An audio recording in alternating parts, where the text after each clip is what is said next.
Hello viewers, কেমন আছেন আপনারা? আজ আপনাদেরকে আমি নিয়ে যাব পেহেলগাম আরু ভ্যালিতে। আরু ভ্যালি মূলত প্রাকৃতিক নান্দনিক সৌন্দর্যের জন্য বিখ্যাত, যা ট্যুরিস্টদেরকে আকর্ষণ করে। আরু ভ্যালি যেতে যে রোডটি পড়ে, সে রোডের এক পাশে পাইন গাছ দিয়ে ঘেরা, আরেক পাশে পাহাড় এবং নিচের দিকে আরু রিভার প্রবাহমান। আরু রিভারটি মূলত লিডার নদীর শাখা নদী। পেহেলগাম থেকে আমরা একটি মারুতি ভ্যান ভাড়া করেছিলাম। ভাড়া পড়েছিল 2000 রুপি। এই ভ্যানটি আমাদেরকে নিয়ে গিয়েছিল আরু ভ্যালি, চন্দনওয়ারি এবং বেতাব ভ্যালি। আমরা সকাল 8:30টায় রওনা দিয়েছিলাম নাস্তা খেয়ে। গাড়িটি যখন চলতে শুরু করলো, চারিদিকে একটু রিমঝিম বৃষ্টিও শুরু হলো।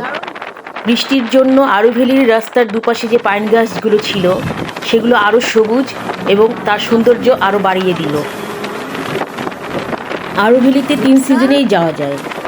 কেউ কেউ বর্ষাকালে যায়, আবার কেউ সামার মানে গ্রীষ্মকালে, আবার কেউ উইন্টারে যেতে পছন্দ করে।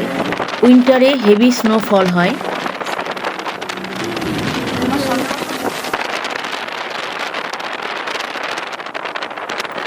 আমরা গিয়েছিলাম 13 এপ্রিল, তখন সামার চলছে আরু ভ্যালিতে।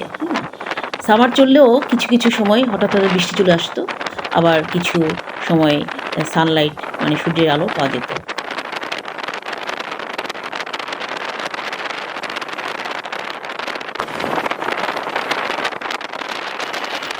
অপূর্ব সুন্দর ছিল সেই ভিউ। আরু রিভারের উপর দিয়ে মেঘ উড়ে যাচ্ছে এবং পাইন গাছের সবুজের মধ্যে সেই মেঘগুলো ভেসে বেড়াচ্ছে, অপূর্ব সুন্দর।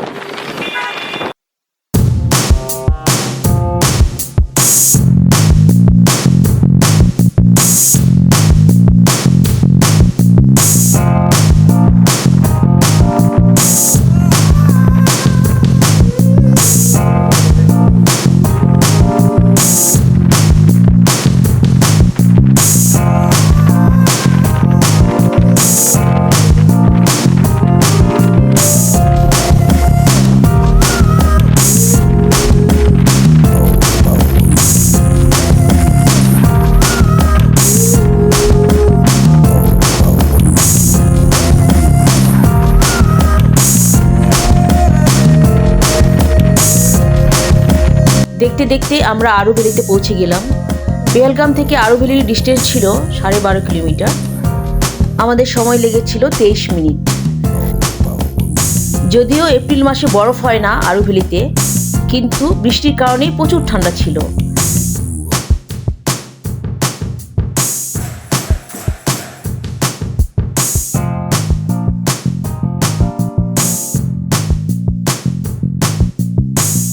আমরা ছাতা মাথায় দিয়ে আরু ভ্যালির ভিউটি উপভোগ করেছিলাম। আরু ভ্যালিতে থাকার জন্য কিছু কটেজও রয়েছে। অনেক ইচ্ছে করলে এখানেও নাইট স্টে করতে পারে।